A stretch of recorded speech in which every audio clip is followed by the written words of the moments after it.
Oh, yes.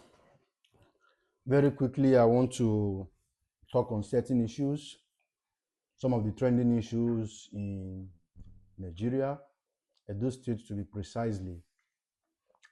Some days ago, the eldest daughter of the President of Federal Republic of Nigeria, the person of Roshade, Tinubu Ojo, went to Edo State to inaugurate the Iyaloja General of Edo State.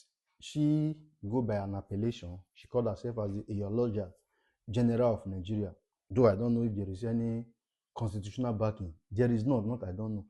There is no constitutional backing for such a title. She paraded herself as one. I don't actually know who voted them to that position. So what I'm actually going to concern myself with this day is just her coming to Benin, and she went to the palace. She went to tell the Oba of her intention of coming to inaugurate the Iyaloja General of the state. On getting to where the Oba was, and the Oba made her understand that that word Iyaloja is something that is alien to the Benin culture. Now, he asked one of his chief to explain to her what the role of the Iyaloja, what they call Iyaloja is called Iyeki in Benin, the role of the Iyeki to her. And actually it was explained that the Iyeki function, Iyeki works directly with the palace. And the Iyeki in one market does not have power over the Iyeki in another market. Now, what I'm actually saying here, the daughter of the president, I don't know the motive behind her coming to do so in the Benin culture. I want to believe they have political undertone to it. If you are conversant with the happenings in Lagos over the years, that was how Lagos has been in the pocket of this particular family. If you get to Lagos, you will see the extortion in various markets in all over the places, and all the money is going to personal pockets. One person is enriching himself with the wealth of the world of the people. Now, the painful aspect, they are extorting the commoners, people that are already up, still making those who are down. Now, according to the palace, the Iyeki that we have in our side is a traditional and cultural thing. It does not have any political underlining. It does not have anything to do with politics. It does not have anything to do with extortion. Now, from the protest by the Benin market women the other day, that she came before her coming, they were asked to pay certain amount. That is extortion. You are extorting people that is already down. And now, at the end of the day, the body will now fall back. The body will now fall back to what? To the final consumer of the product that they are selling in the market. By the time you pay certain amount, you want to add to the price of whatever you are selling, which is wrong. The economy in Nigeria presently is somehow. We cannot add to the burden of the people at a time like this, and it's wrong. And the person that she actually appointed is a pastor. A pastor. And now, the Oba said no to her decision. That a pastor cannot have anything to do with shrine. How can a pastor go to the shrine? Because if you must be an Iyeki, you must have to appease the god, because they are in every market. There are little shrine that the people actually tender to. That the Iyeki in every market tender to send it shrine. So will a pastor have something? Will a pastor be doing so? No. And number two, there is nothing like general Iyeki in the Benin culture. Painful enough, after the Oba have told her no, I learned that she still went ahead to inaugurate the said Iyeki. I even made to understand that it was alleged that they have already done the inauguration before she came to the palace. Another thing is the governor of the state. The governor of a cultural state as Edo, it should know what is obtainable in the land.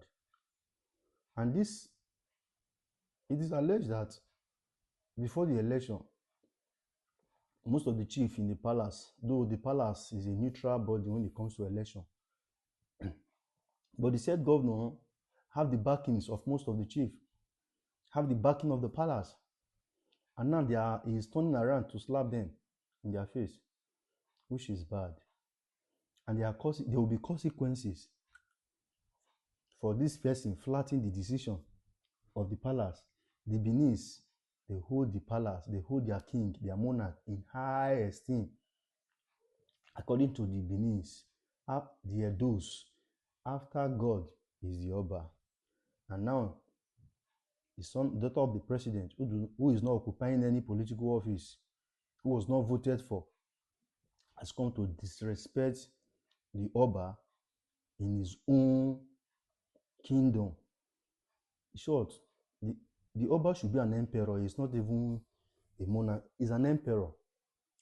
You have great Benin Empire. You understand?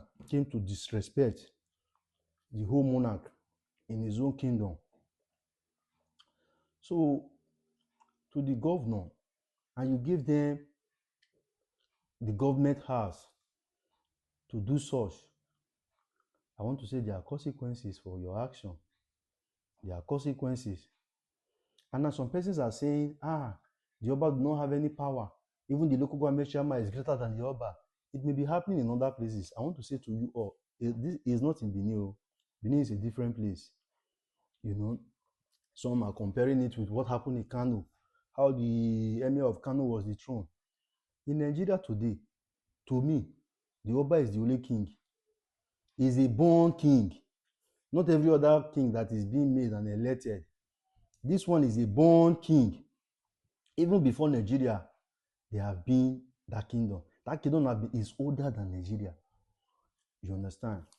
The Benin kingdom is older than Nigeria. It's older than even the office of the president. Before there was anything called president, they have been this kingdom. You know, we fought war, the Benis, the Edos, we fought wars with the British in the 18th century. So, the daughter of the president came to slap the Oba in his face, if I may say, because of politics, extortion, hunger for power, greed. You are up there, you are still stepping on the people on the down. People that are still struggling to survive, you are still making them. So I want to advise the governor, if you have a way of going to appease the Oba, appease the palace, I want to advise you to do so. Do so now before it will be too late. This your action. There's always going to be consequences for it. And even the said person that was elected or chosen is still from same zone as the governor. You've forgotten how these same people helped you. Even when Obaseki was saying no. In short, long story short, all thanks to Obaseki that you are the governor today. You may not know, though you are fighting Obaseki. All thanks to Obaseki. If you may ask me why, it was Obaseki that stood his ground, that power must go to Edo Central. Even the cabals in APC, they never wanted power to go to Edo Central. They never wanted it. I'm so baffled to see you fighting Obaseki today. It's as if you don't have a... Go and sit down and think very well. The said Shaibu that was now upnobbing with you during election. This is a person that wanted to take over from Obaseki. Obaseki stood his ground and said, no, power is going to Edo Central. Even Oshomole was never supporting power to go to Central. He was supporting that power should remain in Edo South. It pains me to see that you are fighting Obaseki today.